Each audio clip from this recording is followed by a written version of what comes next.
जय भगवान। चिंतन और मनन हमारे अंदर दो मन विराजमान है और दो मन, एक चेतन है और दूसरा अचेतन है। चेतन मन निरंतर क्रियाशील है, कार्यशील है, विचारशील है, प्रगति के पथ पर है, सोचना उसका कर्म है, वो निरंतर सोचता है, कभी सही कभी गलत। निर्णय की क्षमता चेतन मन में कुछ कम होती है। जब मन और विचार दोनों का सामंजस्य होता है तो निर्णय की स्थिति आती है। लेकिन कई बार चेतन मन निर्णय करने में या निर्णय लेने में अपने आप को असमर्थ पाता है। किंतु जब हम ईश्वर की ओर अग्रसर होते हैं, परमात्मा की तरफ बढ़ते हैं, क्योंकि जो हम सोचते हैं, जो हम विचार करते हैं, जिसका हम चिंतन करते हैं, जिसे हम बार बार याद करते हैं, जिसे हम निरंतर स्मरण करते हैं, जिसका निरंतर हम ध्यान करते हैं, तो प्रकृति का एक नियम है कि हम जिसे स्मरण करते हैं, जिसको हम याद करते हैं, चाहे जड़ हो या चेतन हो, वो वस्तु, वो चीज़ जो है, पूरी प्रकृति जो है हमारी तरफ पहुंचाने के अंदर सबके सब प्रकृति के समस्त अवयव जो हैं उसमें संलग्न हो जाते हैं और बहुत चिंतन होने से वो हमारी और उस वस्तु को अग्रसर करते हैं। ईश्वर को जब बहुत मात्रा में, बहुत असीमित सीमा में जब हम स्मरण करते हैं, केवल उसी के होकर के रह जाते हैं, तो प्रकृति जो है वो ईश्वर को भी हमारी तरफ अग्रसर करती है। हमारा अचेतन मन चेतन होने लगता है। जब अचेतन मन चेतन होता है तो अचेतन मन का निर्णय, क्योंकि अचेतन मन के अंदर बहुत सा भंडार भरा है और जिसके अंदर ईश्वर भी निहित है, आत्मा भी निहित है, विचार भी निहित है, क्रिया भी निहित है, कर्म भी निहित है, धर्म भी निहित है, वाणी भी निहित है, शब्द भी निहित है। हम निरंतर जो हैं ईश्वर की उपासना से अपने अचेतन मन को जागृत करना चाहते हैं। आज निरंतर स्थिति ऐसी हो गई, चारों तरफ देखिए हाहाकार जैसा हो रहा है। कोरोना कोरोना कोरोना कोरोना, व्यक्ति घर में बैठ के चिंतन कोरोना का कर रहा है तो प्रकृति उसे संपूर्ण वेग से हमारी तरफ भेजती है।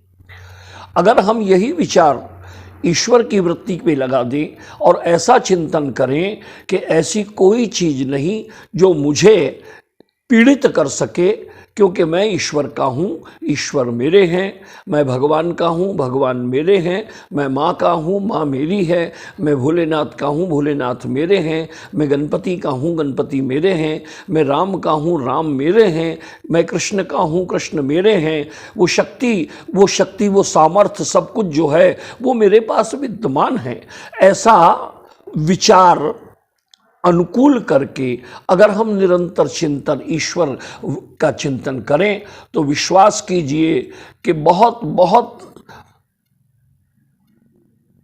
हमारे लिए इस बीमारी से बचने का समाधान प्राप्त हो सकता है। और दूसरी बात यह है कि ईश्वर की उपासना से, ईश्वर की वंदना से, ईश्वर के स्मरण से हमारे अंतर में जो ऊर्जा प्रकट होती है, भगवान का नाम खाली लोगों को दिखाने के लिए, सुनाने के लिए या केवल एक ढकोसला नहीं है। अगर हम अंतर मन से ईश्वर का स्मरण करते हैं, ईश्वर को याद करते हैं, ईश्वर का सुमिरन करते हैं, ईश्वर का भजन करते हैं, ईश्वर को समझते हैं या समझने का प्रयत्न करते हैं और ईश्वर की ओर अगर हम अग्रसर होते हैं तो विश्वास कीजिए कि ईश्वर निरंतर हमारी रक्षा और सुरक्षा की जवाबदारी को धारण करता है। वो हमें इन सभी दुर्घटनाओं से बचाने में समर्थ है और जीवन मृत्यु उसके हाथ की बात है। मानस में कहा गुरु वशिष्ठ ने भरत जी से कि सुनहु भरत भावी प्रबल, बिलख कहे मुनिनाथ, हानि लाभ जीवन मरण यश अपयश विधि हाथ। 6 बातें परमात्मा के हाथ में हमने मानी हैं। हानि, अगर नुकसान हो जाए, किया हमने है, सोच समझ के भी किया है कई बार, लेकिन फिर भी अगर कोई पूछे कि क्यों हो गया, बोले भगवान की इच्छा। मतलब हानि उसका हाथ में है। और लाभ अकल्पनीय है, जिसकी कल्पना नहीं करते, जिसके विषय में सोचते नहीं, और अचानक कोई बहुत बड़ा लाभ हो जाए तो वो कैसे हो गया। तो हम यही कहते हैं, जो सज्जन होते हैं वो यही कहते हैं कि ईश्वर की इच्छा। जीवन, जब तक हमारी सांसें हैं, जब तक हमारा जीवन है, हमारा जीवन निश्चित समय तक है, और जब तक निश्चित समय तक है तब तक हमें रहना है।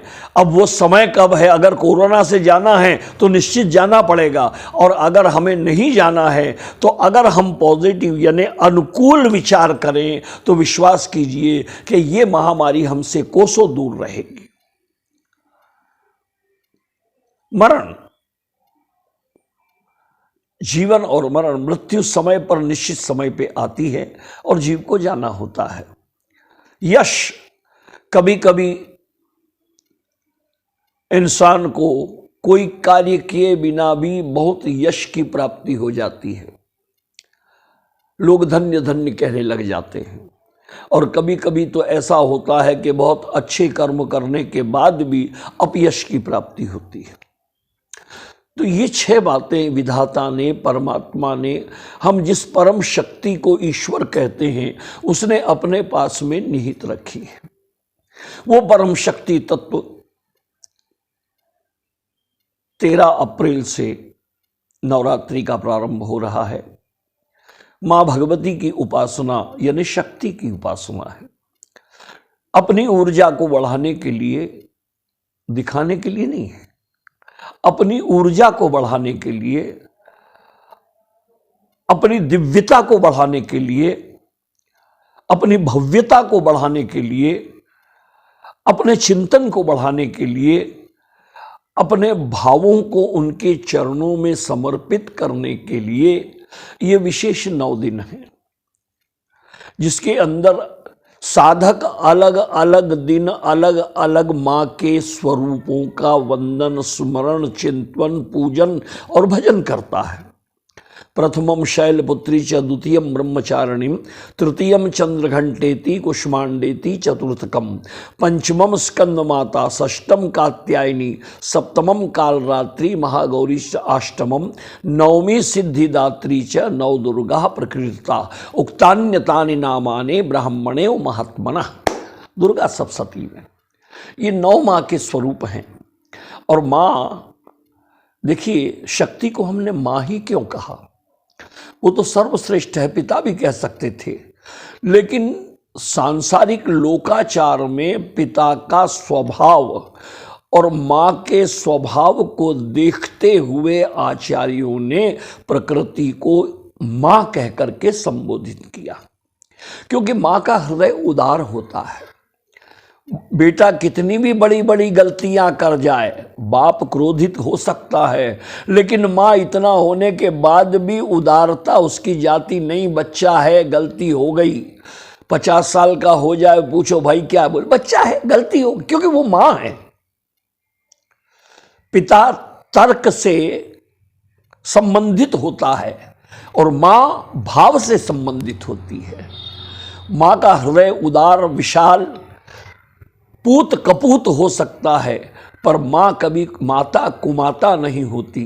इसी भाव को धारण करते हुए अपने अचेतन मन को चेतन करने का जितने भी दर्शक हैं, श्रोता हैं, शिष्य हैं, स्नेही हैं, स्वजन हैं, उनसे एक ही बात कहना चाहूँगा कि किसी भी विषय के प्रति अगर जिज्ञासा है तो ये विचार करके चलिए, कोई बीमारी है तो ये विश्वास कीजिए और ये दृढ़ संकल्प कीजिए कि ये बीमारी मेरे पास नहीं आ सकती, क्योंकि ईश्वर की सत्ता मेरे पास में है। उसके बाद में जो सावधानियां बरतनी है वो तो बरतना ही चाहिए, लेकिन मन के अंदर एक दृढ़ संकल्प होना चाहिए। हम जिस चीज का निरंतर चिंतन करते हैं, प्रकृति उसी वेग से वो वस्तु हमारी तरफ पहुंचाती है। तो कोरोना का चिंतन करने के बजाय भगवान का चिंतन किया जाए, माँ का चिंतन किया जाए, इष्ट का चिंतन किया जाए, गुरु का चिंतन किया जाए, है? और परमात्मा को याद किया जाए, निरंतर याद करें, तो विश्वास कीजिए कि जो ज़्यादा शक्तिशाली और सामर्थ्यवान होगा वो हमारी रक्षा करेगा। ईश्वर से ज़्यादा सामर्थ्यवान कोरोना नहीं है।